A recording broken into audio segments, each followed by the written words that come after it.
I'm Taylor Green, and I'm the summer intern here at the Cumberland Plateau Discovery Gardens. Today we're going to be talking about shade gardening. Some people think that just because you live in a very shaded area where there's not much sunlight that you can't have a garden, which is not true necessarily. You can, but you have to do it a little differently than a regular sun garden.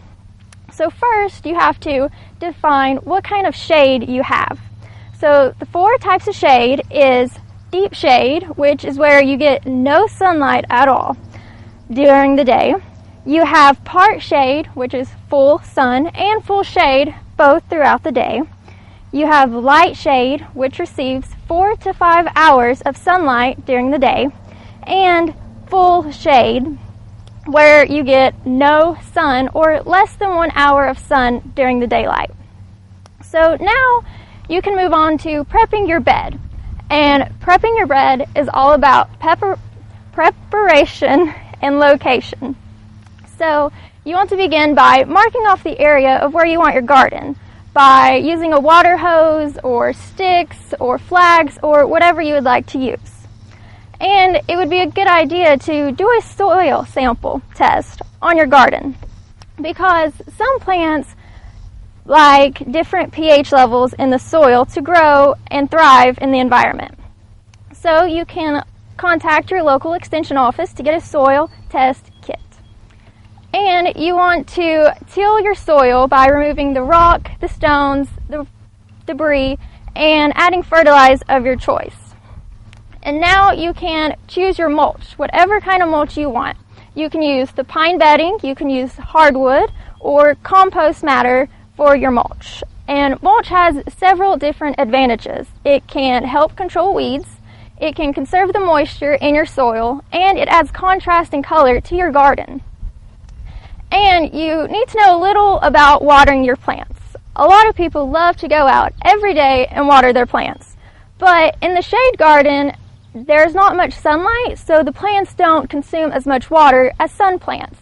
So you really just need to water them as they need it. And you also have to remember that when you purchase your plants, you're going to purchase them small and they're not in full growth. So be aware of the width and the height and how big they're going to get at mature age, and know how far to space them apart.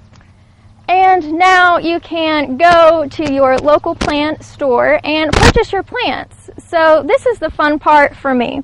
You can play with all the different heights and the colors and the textures and everything of plants. So you can use like the hostas, in all different colors of greens. They're big, bold leaves.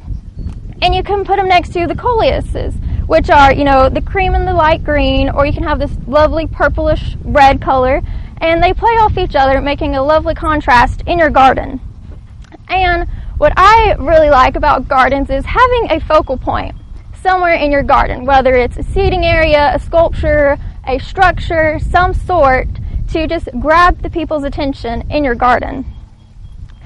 And you also want to use shrubbery, any type of plants, but just be aware that they are shade-loving plants, so you have to take care of them a little differently. And here I have some examples of shade-loving plants. You have your hostas, which come in all different shapes and sizes, as you can see. I have the coleuses that are lovely colors that, bring out the greens in the hostas and the ferns, which the ferns also are, the lovely greens in all different shapes and sizes also. And you also have your heuchera, which come in lovely colors that really pop and bring out all the colors in your garden.